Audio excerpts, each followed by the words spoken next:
my friends, it is the Dr. Sem Yankees Show. July 12th, 2025. The Yankees won a remarkable game last night. I was there. I will tell you all about it. Billy Joel, bobblehead night. Oh my goodness, what a game. But before we do any of that, let's get to all of the introductions. This is the Dr. Sem Yankees Show.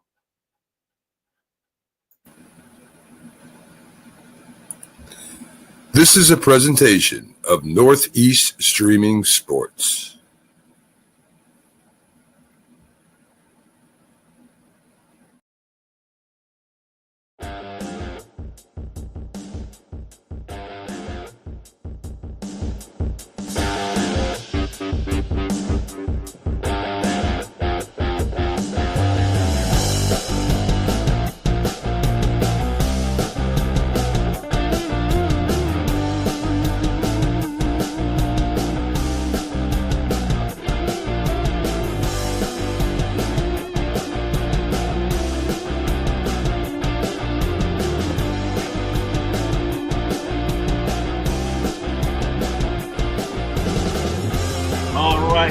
Here we are, ladies and gentlemen, the Dr. Sem Yankees Show. Let's take that music down. All right, enough of that. All right, the Yankees. Oh, my goodness. It was a week ago. We were here, and it was all miserable. The Yankees were terrible. They lost every game they played. It was a disaster. They didn't make moves that they needed to make, like getting rid of DJ LeMahieu. And here we are a week later. I even said last week, not here, but on the wonderful Yankees site, Start Spreading the News. What? You don't go to Start Spreading the News? You need to. It is the greatest Yankee site, www.startspreadingthenews.blog. We have been going at it at Start Spreading the News since 2017. October 23rd to be exact. And in that time, since 2017, we have put up at least 3 articles every day. We currently put up an article at 6 a.m., 10 a.m., 2 p.m. If there's a game, we do a game thread.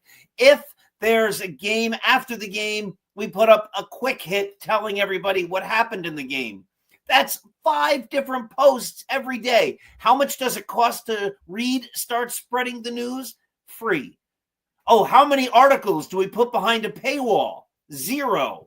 We give it all for free every single day. Nobody produces content like this. Nobody does a great job like that.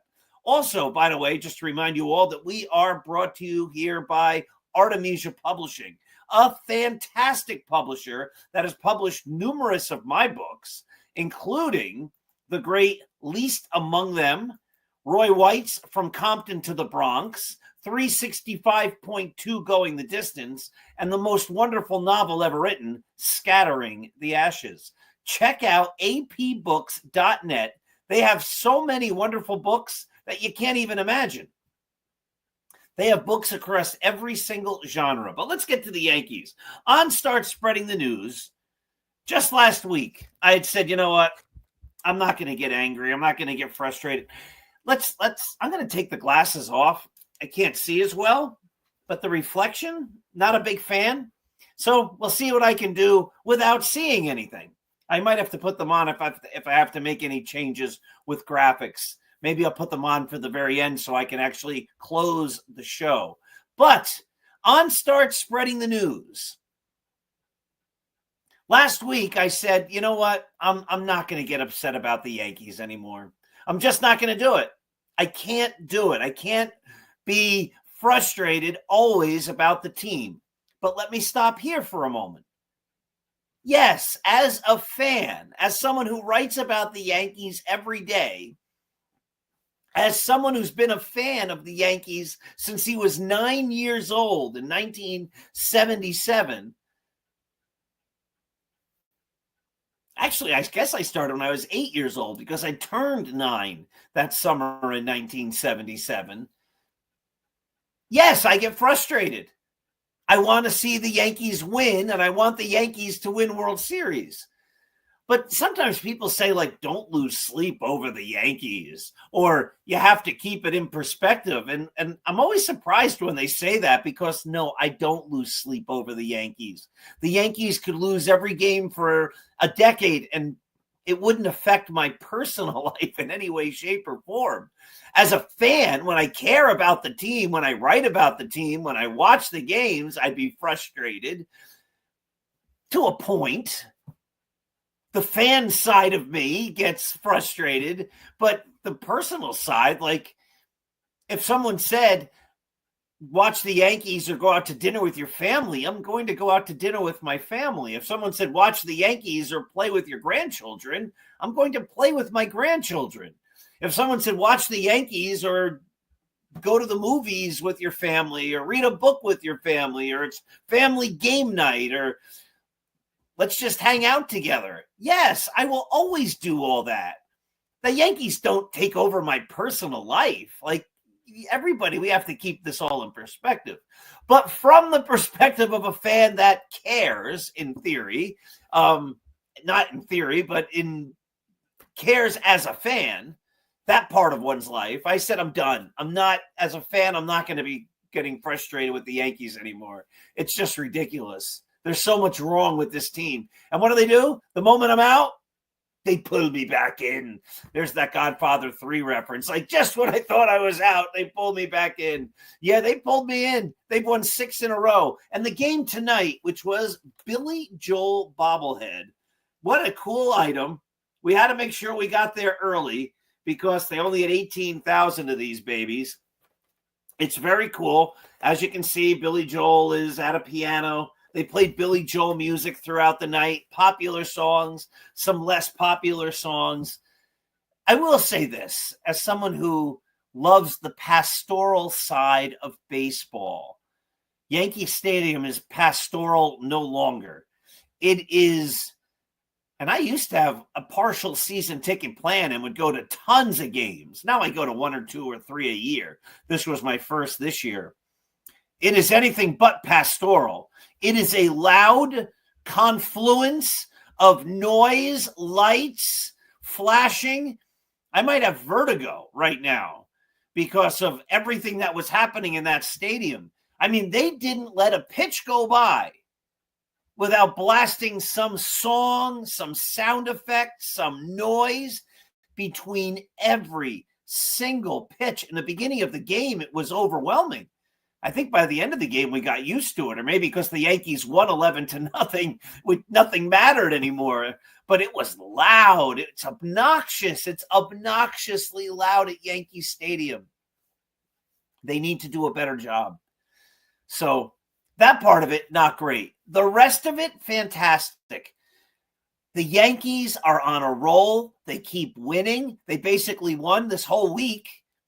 And all of a sudden, it's like, all is good in Yankee land. And boy, that makes me happy. Boy, that makes me excited and thrilled. So going to the game last night, to talk about the game, not going to the game, Carlos Rodon was just named an all-star pitcher, and he pitched like an all-star. He went 8 innings. I think he allowed 5 hits. I could look it up, but I can't see, so I can't look it up. But he allowed no runs. And in the top of the 8th, he had allowed a couple hits, and I was like, all right, it's time to take him out. He was at 103 pitches. Aaron Boone comes out, and Rodon says, I guess, no, I'm finishing this inning. And Boone lets him. The crowd cheers. Everybody's happy about that. You got to love that kind of guts. You got to love a pitcher who says, I want to get the last out of the 8th inning. One of the knocks on the Yankees and Boone and Rodon, though it's the manager's choice, I guess except tonight when you're up, I guess at that point it was like 8-0 or 9-0. They did get a couple runs in the bottom of the 11th. It's always the manager's choice, even when the pitcher talks him out of it. But in those losses, a couple of those losses, they took Rodon and Fried out under 100 pitches. I think in one of those games, they took Rodon out at 88 pitches. No, you're the big guy. You're one of our two workhorses. You're one of our aces. You need to pitch. We need you out there. And I loved the fact that he did that tonight.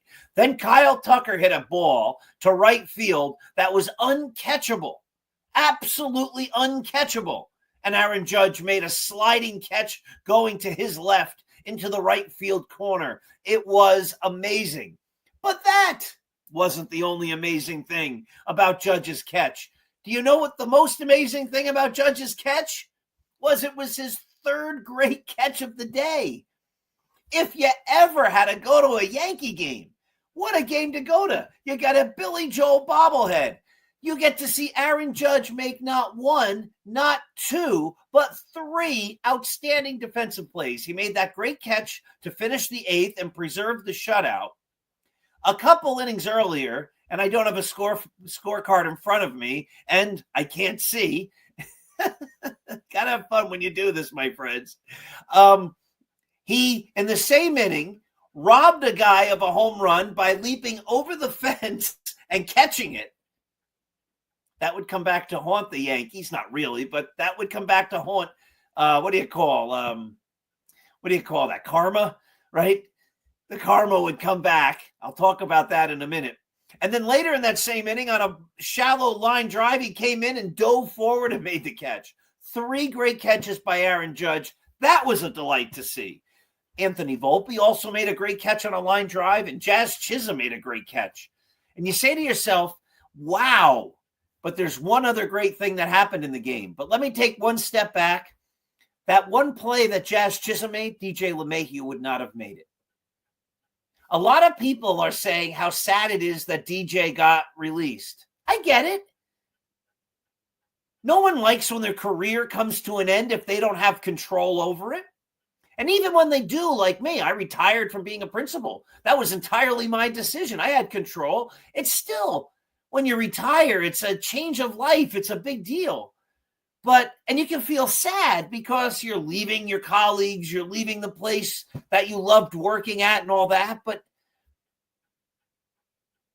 I don't know. DJ LeMahieu's 36 years old, I believe. He's going home, and the Yankees are still going to pay him $22 million to not work? I don't know about any of you. I don't know what your pensions look like. I don't know what your 401ks, your 403bs, your gold assets, your stocks and bonds and Bitcoin, or I don't know how anybody's investing. I have no idea, nor do I care. But I doubt many people listening to this show have a business that's going to say, hey, we don't need you anymore, but we're still going to give you $22 million over the next year and a half. Don't come to work. We're just going to give you the $22 million. Go have fun. You're off now. You're done. Then you'll get a pension. But before you even get the pension, we're going to pay you $22 million more to not come to work. I don't know. That's a pretty good deal. So, yes, you feel bad for the player because his career is over. But big scheme, Mickey Mantle's career ended. Don Mattingly's career ended. Mariano Rivera's career ended. Dave Winfield's career ended. Hank Aaron's career ended. Babe Ruth's career ended. Willie Mays' career ended. Satchel Paige's career ended. It ends for all of us. Father Time always wins. And if you're getting to be paid $22 million to not work for a year and a half, I don't know. It seems a pretty good deal to me. DJ was done. He had a nice career. He had a great season in 2019. He had a great 50-game season in 2020.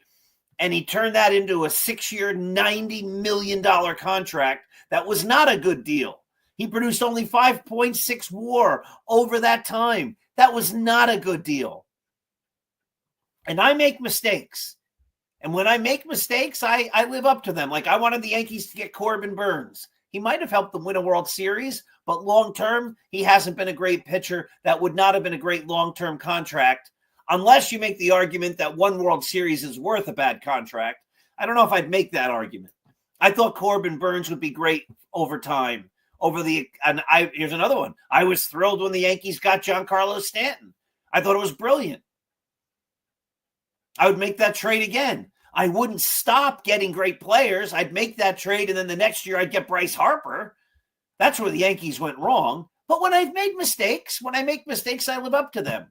I said at the time, you could go back in the archives, you can look, you can see DJ LeMahieu, the articles I wrote. I said, don't sign him. You just got the best out of him.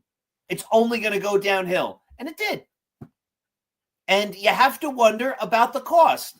Who didn't the Yankees get because they were paying DJ LeMahieu $15 million a year? And he had a long-term contract. And they kept him around hoping he would justify that money. What decisions did they not make to get better players because they were paying DJ? Or they said, well, DJ's got to play because we're paying him. So we can't get a better second baseman. A lot of opportunity cost on there. So DJ's gone. As a person, you can feel bad to a point, because if someone gave me $22 million to not go to work, I think that's great. If any of you out there want to send me $22 million, that's great. I'd appreciate it. That'd be wonderful. Say, you know what? We're tired of the podcast. We're going to end it early, but we'll give you $22 million to not podcast over the next year and a half. Sort of reminds me of a Marx Brothers skit where they asked, how much do you get paid not to work? And Chico says, you can't afford it. To not work, you have to pay us even more, right? It's not a bad deal. But anyway, what was the biggest story? I have to look with my glasses to see how we're doing on time. 17:27, plenty of time. The best thing about the game. The best thing about the game was that I got to go with my son, Ethan, who took me to the game because today is my birthday. And everything seemed to work out perfect as we went to the game. He ordered a bucket of chicken and fries, and we ended up getting 2. They're like, no, you can have 2. When do you get an extra free bucket of chicken and fries at Yankee Stadium? So that was great.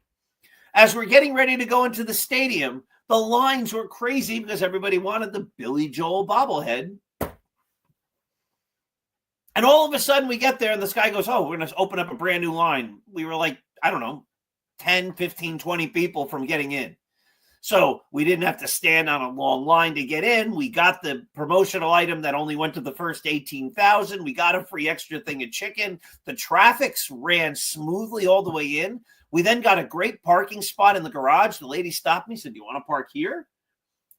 I was like, yes, which was the old way when I used to get out of that parking lot. Anyone who went to the old stadium, there was a baseball field that you walked across or around, and there was just a parking lot there. And you used to get out of that, do a couple little quick turns, get on the Deegan, get off the Deegan, go over the George Washington Bridge, and you'd get out of that stadium in lickety-split super fast. That's how we came home tonight. We were home in northern New Jersey in like a half an hour, 35 minutes from the time we got into the car at the stadium. We've sat in that parking lot for 30 minutes. So the best part, of course, was going to the game with Ethan. As we were driving home, Ethan went to a game. His favorite player was Hideki Matsui. He was there for Hideki's final walk-off home run as a Yankee in 2008. We all knew the Yankees, or 2009, we knew they weren't going to re-sign him the next year. He was going to be a free agent. And we knew with our season tickets, that was our last game that we were going to go to that year. And Hideki performed, hit a walk-off home run for my little 9-year-old son. What could be better than that? So that was one of his great games. My first game, Greg Nettles homered, who was my favorite player. Roy White homered, who we went to the game with our neighbors who helped make me Yankee fans. That was their favorite player. I tell that story in the book From Compton to the Bronx. He homered.